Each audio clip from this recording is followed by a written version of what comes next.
এক ছাত্রনেতা জনাব অধ্যাপক আবু সালে মোহাম্মদ আব্দুল্লাহ আজকের এই বিশাল কর্মী সুধী সমাবেশের সম্মানিত অতিথিবৃন্দ, সাংবাদিক বন্ধুগণ, শহীদ পরিবারের সদস্যবর্গ, হযরত উলামায়ে কেরাম, সম্মানিত সুধী মণ্ডলী, যুবক ভাই সব, মা এবং বোনেরা, আসসালামু আলাইকুম ওয়া রাহমাতুল্লাহি ওয়া বারাকাতুহু। আল্লাহ তাআলার দরবারে শুকরিয়া, যিনি মেহেরবানি করে অনুগ্রহ করে আজকের এই সম্মেলনে আমাদের উপস্থিত হওয়ার সুযোগ করে দিয়েছেন। এজন্য আমরা ওই মহামনিবের দরবারে শুকরিয়া আদায় করি, আলহামদুলিল্লাহ। দরুদ ও সালাম আমাদের নবী ও নেতা জনাবে মুহাম্মদুর রাসূলুল্লাহ সাল্লাল্লাহু আলাইহি ওয়াসাল্লাম। সম্মানিত ভাই এবং বোনেরা, আল্লাহ তাআলার কাছে আবারও শুকরিয়া আদায় করি যে দীর্ঘ 15-16 বছর বলা যায় অনিলেভেনের পর থেকে আমরা এইভাবে উন্মুক্ত ময়দানে আমরা কোনো প্রোগ্রাম করার সুযোগ পাই নাই। আল্লাহ তাআলা আমাদের সেই সুযোগ করে দিয়েছেন। কেন আমরা সুযোগ পাই নাই? এই দেশে প্রতিষ্ঠিত ছিল ফ্যাসিবাদী শাসন। ফ্যাসিবাদী শাসনের বৈশিষ্ট্যই হলো সর্বপ্রথমে গণতন্ত্রকে হত্যা করা। তারাই শুধু বলবে, আর কেউ বলতে পারবে না। কিন্তু গত 5ই আগস্ট ছাত্র জনতার আন্দোলনের বুকে ফ্যাসিবাদী শাসনের পতন হয়েছে। ফ্যাসিবাদী শাসন ব্যবস্থা মূল নায়িকা ভারতের তাবেদার ঘসিটি বেগম পালিয়ে যেতে বাধ্য হয়েছে। উনি তার 2 দিন আগেই বলছেন শেখ হাসিনা পালায় না, কিন্তু দল সব রাইখে চলে গেছে। গেছে না? কি বল গেছে কিনা? অনেকেই মাঝে মধ্যে আবার এরকম উকি মারে যে ঠুস করে ঢুকে পড়বে। আবার এই মহিলার কথা শুনে কোনো লোক বাংলাদেশে আবার একটু নড়াচড়া করতে চায়। আছে না এরকম? আমি বাংলাদেশে বহু মিটিং এ বলেছি, দুনিয়ার ইতিহাসে ফ্যাসিবাদী শাসনের অবসানের পর যারা পালিয়ে গিয়েছেন তারা আর ফিরে আসে নাই। ইরানের রেজা শাহ পাহলভী আর মৃত্যু হয়েছে বেলজিয়ামে। ফিরে আসে নাই আফগানিস্তানের হামিদ কারজাই। ফিরে আসে নাই লক্ষণ সেন। ফিরে আসছে? কেন ফিরে আসে বলেন তো দেখি? হাসিনা ফিরে আসার কোনো সম্ভাবনা আছে? যখন তার হাতে ছিল আর্মি, তার হাতে ছিল বিডিআর, র্যাব, পুলিশ, হেলমেট বাহিনী, সচিবালয়, আওয়ামী লীগ, ছাত্রলীগ, গুন্ডা লীগ, ভারত লীগ সব ছিল। সব রাইখা যে মহিলা পালায় গেছে, এখন তার হাতে কিছু আছে? কোনো সম্ভাবনা নাই। তবে যারা উকিঝুঁকি মারেন তাদের বলবো, উকিঝুঁকি মেরে লাভ নাই। যে যত নড়াচড়া করবেন সে তত বিপদে পড়বেন। সম্মানিত সংগ্রামী ভাই এবং বোনেরা, আজকে বাংলাদেশে ফ্যাসিবাদ মুক্ত বাংলাদেশ হয়েছে, কিন্তু এই ফ্যাসিবাদ মুক্ত বাংলাদেশ বানাইতে কম মূল্য দিতে হয় না। 2000-এরও অধিক মানুষ জীবন দিয়েছে, লক্ষ মানুষ রক্ত দিয়েছে। এরপরে ফ্যাসিবাদী শাসনের অবসান হয়েছে। এই ফ্যাসিবাদী বিরোধী আন্দোলন যে আন্দোলন হয়েছিল, সেই আন্দোলনে শেখ হাসিনা সহ সবাই বলছে আন্দোলন করতেছে জামাত শিবির। আমরা কোনোদিন এই আন্দোলনের একক দাবি করিনি। করছি আমরা? কেন করিনি? এই আন্দোলনে কম বেশি সবাই অংশগ্রহণ করেছে। ছোট্ট শিশুকে কোলে নিয়ে তরুণী মা খাবার হাতে নিয়ে রাজপথে নেমে পড়েছে। মনে নাই? রিক্সাওয়ালা, ঠেলাওয়ালা, ভ্যানওয়ালা, কৃষক, শ্রমিক, মেহনতি মানুষ, বিশ্ববিদ্যালয়ের ভাইস চ্যান্সেলর থেকে শুরু করে অবসরপ্রাপ্ত সেনা কর্মকর্তার পরিবার থেকে শুরু করে বাংলাদেশের গ্রামে গঞ্জে নগরে বন্দরে বাংলার প্রতিটি প্রান্তরে হাজার নয় লক্ষ নয় কোটি কোটি মানুষ শেখ হাসিনাকে বিতাড়িত করার জন্য জীবন দিয়ে রাজপথে লড়াই করেছে।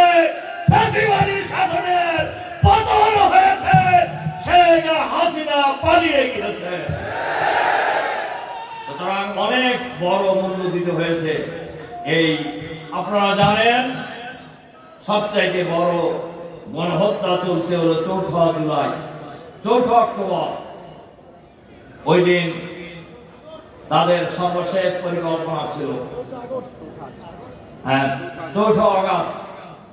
এ খবর আমাদের কাছে ছিল যে আজকে তারা মরণ খেলা খেলবে। মিডিয়া, পুলিশ, র্যাব, আরো যত বাহিনী আছে তাদের, আর যত অস্ত্র শস্ত্র ছাত্রলীগ, যুবলীগ, হেলমেট লীগের হাতে দেওয়া হয়েছে, সম্মিলিত আক্রমণ হবে এবং তারা এই আক্রমণ করছেও।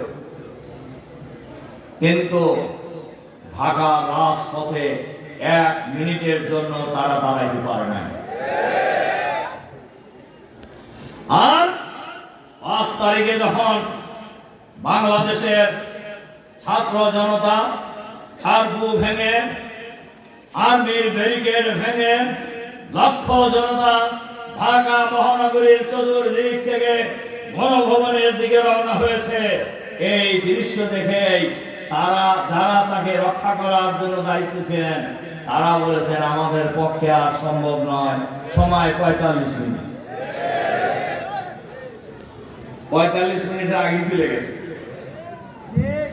সম্মানিত ভাই এবং বন্ধুগণ, এখানে 2000-এর অধিক লোক মানুষ, যে ৪ঠা জুলাই আগস্টের কথা বললাম, ঢাকার গলিতে গলিতে লাশ পড়েছিল। এখনো অসংখ্য মানুষ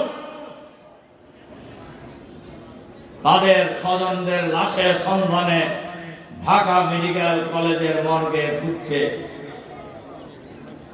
গণকবর দেওয়া হয়েছে, লাশ তাকে তুলে পেট্রোল দিয়ে ট্রাক জ্বালিয়ে দেওয়া হয়েছে। কি নিষ্ঠুর আচরণ ক্ষমতায় থাকার জন্য। কোরআন শরীফের একটা আয়াত, রাসূল সাল্লাল্লাহু আলাইহি সাল্লামের একটা হাদিস আছে, ইত্তাকু যুলমা ফাইন্না যুলমাতা ইয়াউমাল কিয়ামা, তোমরা জুলুম থেকে বিরত থাকো, কেননা জুলুম কিয়ামতের দিন জালেমের জন্য অন্ধকার হয়ে আসবে। আল্লাহ রাসূল সাল্লাল্লাহু আলাইহি সাল্লাম বলেন কিয়ামতের কথা, আর এই বাংলাদেশের জালেমদের জন্য দুনিয়াই অন্ধকার হয়ে গেছে। আমাদের নেতা অধ্যাপক নজরুল ইসলাম ভাই বলছেন পালানোর কথা, গুছি শুদ্ধ পালাইছে না, হয়তো পালায় বিদেশে চলে গেছে, কেউ জেলে আছে, কেউ বাংলাদেশে যারা আছে তারাও সূর্যের আলো দেখে না। এত ভালো কাম করছেন, উন্নয়নের রোড কি রোল মডেল বানাইছেন, পালাইলেন কে? আমাদের নেতাদেরকে ফাঁসি দেওয়া হয়েছে, কিন্তু বাতিলের কাছে মাথা নত করে নাই, পালানোর চিন্তা করে নাই। আমাদের নেতা মীর কাসেম আলী আমেরিকায় ছিলেন, সবাই বন্ধু বান্ধব তাকে নিষেধ করেছেন, আপনি এই মুহূর্তে দেশে যাবেন না। উনি এয়ারপোর্টে নেমেই আমাকে ফোন দিয়েছেন, বলছে রফিক চলে আসলাম। আমি বললাম চলে আসলেন মানে? কয় না, নিজে বাইরে জেলে আমি আমেরিকায় বসে থাকবো, এটা ভেবে পারে না। আমাদের নেতা তো পালায় নাই, আপনারা পালাইলেন কেন? এত উন্নয়ন করছেন, ফেস করতেন, আবার ঠুস করে ঢুকে পড়ার কথা বলেন। ঠুস করে ঢুকে পড়ার করতে হবে না। আমরা অন্তর্বর্তীকালীন সরকারের কাছে আহ্বান জানাবো, ট্রাইব্যুনালে যাদের বিচার শুরু হয়েছে, এরা দেশে থাকুক বিদেশে থাকুক, সবাইকে গ্রেফতার করে বাংলাদেশে ট্রাইব্যুনালে হাজির করতে হবে এবং তাদের বিচার করতে হবে। এই দেশের মানুষের এখন প্রধান দাবি এই সকল গণহত্যার বিচার করতে হবে, গণহত্যাকারীদের ফাঁসিতে ঝুলাতে হবে। এটা জামাতের দাবি না, বাংলাদেশের 18 কোটি মানুষের দাবি।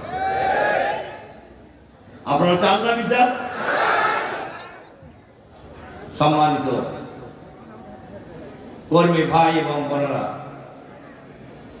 আজকে বাংলাদেশে যে ফেসিবাদের বিদায় করলাম আমরা এই শাসনের কোন কথা কইতেই চাই না, কিন্তু নাম বললে তো আবার সামনে বলা যাবে না। এক নাম্বার তাদের টার্গেট ছিল বাংলাদেশ থেকে ইসলাম নির্মূল করা, কিন্তু এটা পারছে? আজকে বাংলাদেশের গ্রামে গঞ্জে শহরে নগরে বন্দরে বাংলার প্রতিটি প্রান্তরে হাজার লক্ষ কোটি মানুষ জোয়ারের মতো জামাত ইসলামীতে যোগদান করতেছে। এর বড় প্রমাণ আজকের এই সম্মেলন। অতীতে জামাতের এত বড় সম্মেলন এলাকায় হয়েছে কোনদিন? এই এলাকার মানুষই তো সব। সম্মানিত ভাই এবং বোনেরা, বহু মানুষ হয়তো খবরও জানে না, খবর পাইলে আরো লোক আসবে, অথবা সবাইকে আনাও হয় না। একটা নির্দিষ্ট পরিমাণ লোককে এখানে আনা হয়েছে। সম্মানিত ভাই এবং বন্ধুগণ, এই ইসলাম নির্মূলের অভিযানের অংশ হিসেবে জামাত ইসলামের আমির শহীদ মাওলানা মতিউর রহমান নিজামী, জামাতের নায়েব আমির শহীদ মাওলানা আব্দুল সুবহান, শহীদ আল্লামা দেলোয়ার হোসেন সাঈদী, শহীদ আলী হাসান মোহাম্মদ মুজাহিদ, অধ্যাপক মাওলানা একিউম ইউসুফ, আবুল কালাম মোহাম্মদ ইউসুফ, অধ্যাপক নাজির আহমদ, শহীদ কামারুজ্জামান, শহীদ আব্দুল কাদের মোল্লা, শহীদ মীর কাসেম আলী, শহীদ অধ্যাপক গোলাম আজমকে অন্যায়ভাবে নিষ্ঠুরভাবে হয় ফাঁসিতে ঝুলিয়ে হত্যা করা হয়েছে অথবা জেলখানায় নিষ্ঠুরভাবে হত্যা করা হয়েছে। বাংলাদেশের 6,000-এরও অধিক মানুষকে তারা হয় খুন করেছে অথবা গুম করেছে, কিন্তু আন্দোলন ঠেকাইতে পারে নাই। তারা দাম্ভিকতার সাথে বলতেন 41 সালের আগে কারোর ক্ষমা নাই। কি বলছেন? বলছে না? এখন কোথায় তারা বলতেন? কোথায় তারা আছে? তারা কেউ নাই, তারা আসবেও না ইনশাআল্লাহ। সংগ্রামী ভাই এবং বন্ধুগণ, ইসলাম নির্মূলের জন্য একটা অরাজনৈতিক সংগঠন হেফাজত ইসলাম তারা সম্মেলন রাখছিল শাপলা চত্বরে। ঘুমন্ত আলেমদের উপরে নির্বিচারে গুলি চালিয়ে অসংখ্য আলেমকে তারা হত্যা করেছে। হত্যা করে নাই? তাদের কর্মসূচি তো সরকার উৎখাতের ছিল না। এবারে আন্দোলন একটা কথা বলতেই হবে, এই 15.5 বছরের রাজনীতিবিদরা এই সরকারের বিরুদ্ধে আমরা আন্দোলন করেছি, কিন্তু কোন আন্দোলন যুক্তি পরিণতি লাভ করতে পারে নাই। কেন পারে নাই এখনো বলতেছি না, সময় আসলে বলে দেব। কিন্তু ছাত্র বৈষম্য বিরোধী ছাত্র আন্দোলনের ব্যানারে যে আন্দোলন হয়েছে, এই আন্দোলন কোন সরকার পতনের আন্দোলন ছিল না। তারপরে কেন গুলি চালানো হলো? এরা হল ফেসিবাদের বৈশিষ্ট্য। সরকারের বিরুদ্ধে কিছু হলেই এটাকে টুটি চেপে হত্যা করতে চায়। ছাত্র জনতার মিছিলে, ছাত্র ছাত্রীদের মিছিলে তারা গুলি চালিয়েছে। প্রথম বলছে এই আন্দোলন দমন করার জন্য ছাত্রলীগের যথেষ্ট। এটা কে কইছিল? হ্যাঁ, কে? হ্যাঁ, নাম নাই তার?